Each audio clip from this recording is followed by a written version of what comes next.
About 1 in 3 Americans between 18 and 34 years old live with their parents.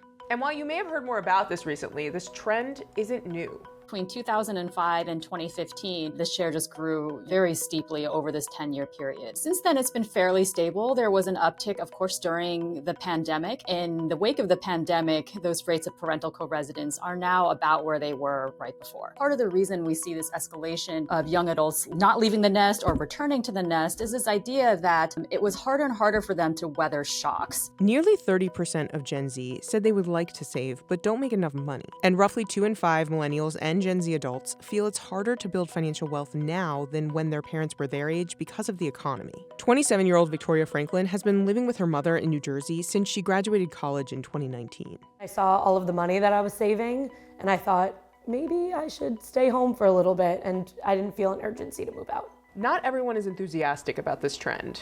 You guys are making 6 figures together. You can't tell me you can't afford a house. They just don't want to spend their money. Told ya. 36% of Americans said in a 2022 survey that more young adults living with their parents is bad for society. So here's why young Americans are choosing to live with their parents, and what the implications are for the U.S. economy. My name is Victoria Franklin. I am 27 years old, and I live in my childhood home with my mother and my boyfriend.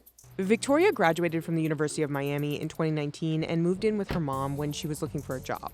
After I saw the cost of living and things like that after I graduated, that maybe I'd be home for about a year. More than half of Gen Z adults say they don't make enough money to live the life they want due to high cost of living. I ended up bartending and waitressing until October, where I got my first offer, so it did take a little bit longer than I expected. Currently live at the Jersey Shore, and I was commuting into New York City, which takes about 2 hours each way. And I thought, in 6 months or so, I'll move into the city, be closer to the job, and the pandemic threw a wrench in those plans. Victoria now works a fully remote job, which she says she probably wouldn't have if it weren't for the pandemic. Without a commute to worry about, she was able to stay at her mom's for longer. It's a lot harder for young people today to save up for, markers of the American dream than it was for previous generations. Part of the reason we see this escalation of young adults not leaving the nest or returning to the nest is this idea that it was harder and harder for them to weather shocks. And so, for example, if they suffered a layoff or they suffer some sort of health shock or they got in a car accident, if they didn't have any additional credit to weather that shock, they would end up moving back home. The financial stability of young adults, their ability to pay for things if they got into an emergency, was one of the big factors influencing whether or not they were living on their own or living with their parents. A significant number of Gen Z adults and millennials lack emergency savings. In fact, 46% of millennials and 32% of Gen Z have more credit card debt than emergency savings. This can have ramifications for setting up a financial future.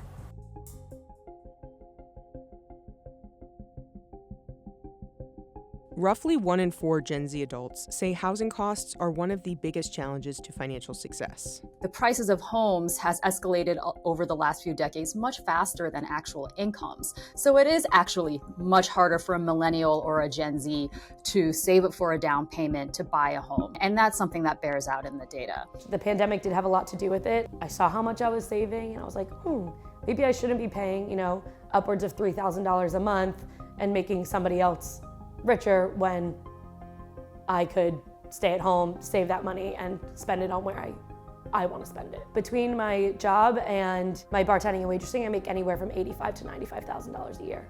I would say about 40 to 50% of my salary is going right into savings. My mentality is, why rent and give my money to someone else when I can start to own? And so a big chunk of that money is going to go towards a down payment on a house. Young adults ages 25 to 34 in high cost of living areas are more likely to live with their parents. Nearly 26% of young adults in New Jersey were living with at least one of their parents in 2022. The median household income in Oceanport, New Jersey, where the Franklins live, was nearly $133,000 in 2022, while the median value of a home in the region was around $644,000. My dad built this house for $350,000 and was making probably $10,000 to $15,000 less than I was. My mom wasn't working at the time, and they were able to afford a $350,000 house on a $70,000 a year salary with a son.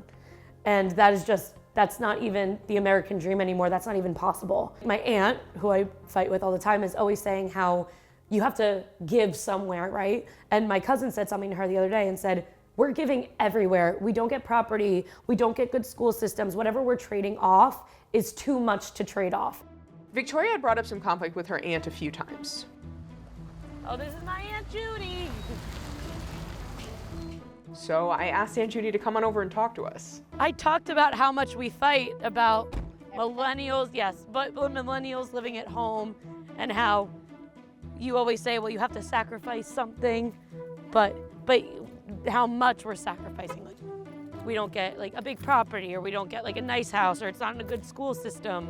You have to start somewhere. You have to start anywhere. Just start your portfolio is what I told you. I don't care what it is. You don't have to live in Oceanport your first time. No, but you were able to live in Oceanport the first time. Okay, I guess it was different times. Gen X and baby boomers may have a tougher time understanding what young adults are going through today because they enjoyed, until the pandemic recession hit, a solid almost 15 years of uninterrupted economic expansion. Baby boomers, Gen X, they weathered many economic downturns, including major recessions. But I think the big difference is that when they were starting to form their own households and starting to accumulate wealth, housing and higher ed were both more affordable relative to their incomes than they are now. When I started out, I was making $35,000 a year. That was nothing. And he was making $35,000 a year. You guys are making six figures together. You can't tell me you can't afford a house. They just don't want to spend their money. Oh, I'm yeah. sorry. No, I don't know. What you wanted? What was my first house? 250 maybe? 270? That doesn't exist anymore. Where am I finding a $270,000 I'm house? not making $35,000 a year. Combined, we made 70. In 1995, $70,000 was the equivalent of $145,000 today. Yeah, look at that, see? We do also have a situation that what is really good for an individual person or an individual family is not necessarily good for the entire macroeconomy. The Federal Reserve estimates in a 2019 paper that young adults who move out of their parents' house would spend around $13,000 more per year on things such as housing, food, and transportation. One of the big boosts to consumer spending is when people form households. Whether you're a renter or a buyer, you need to furnish that house. You need to fix things up in the home to make it livable. You end up spending a lot of money during that time. So if the pace of household formation slows down, then that's going to slow down the pace of consumer spending, and that will produce a drag on the economy. Another issue is that there aren't enough affordable properties in popular areas for younger people who are in entry-level jobs and making less money. Any sort of housing policy needs to be multi-pronged. Are there homes that are at the price point of these prospective home buyers? What can we do to increase the housing supply? What can we do to build? What can we do to help elder Americans, to help them downsize and move into more right-sized homes that will open up larger homes for young families? So I think one alone is not really going to do it. We've got to look both at demand as well as supply. The other major factor here is how much student loan debt young Americans have. 59% of U.S. adults say they've delayed financial milestones because of their student debt. I do have a student loan payment. It's about $480 a month. So that's my largest expense. The liability could be worse for Black borrowers, who tend to have higher than average student loan debt and less wealth than white counterparts. Black and Hispanic respondents were more likely to say that debt was holding them back from reaching financial milestones. Less than half of white respondents said the same. The amount of debt young adults held also rose substantially between 2005 and 2014, during that period of strong escalation in that cohort living with their parents. Aggregate student loans are such an enormous part of the economy now, and that's not a reflection of younger people making bad choices with their education. It's really a consequence in large part due to the fact that there's less public funding and going to college just is more expensive, which makes it even harder for even those college grads who are hoping to get earning more money as a result of their college degrees. Student loan debt by itself can't explain the phenomenon, especially considering so many European countries with much less student loan debt have higher rates of young adults living with their parents. 24 out of 29 European countries had more 18 to 34-year-olds living with their parents in 2021 than the US. It was over 70% in Italy, Portugal, Greece, Serbia, and Croatia. My boyfriend is Brazilian, and multi-generational homes are very common in almost everywhere else in the world, except in the United States. So I'm just taking a page of their playbook. The Americans are probably the only people that they're not multi-generations in one house. And I don't have a problem with it. I mean, I think it's kind of nice. Why do we have to be so cold to push everybody out? You know, there are a lot of cultures out there in which it is normal to live with your parents until you get married. And I don't think there's necessarily an economic explanation for that. The Franklins would say in the US, it is the economy, but Victoria's mom is kind of okay with it. Unfortunately, it is the economy and the world that we live in that just doesn't allow them to go live a comfortable life. So with them living here was no big deal. It's not really a problem. They're saving their money, eventually they'll buy a house, and that works.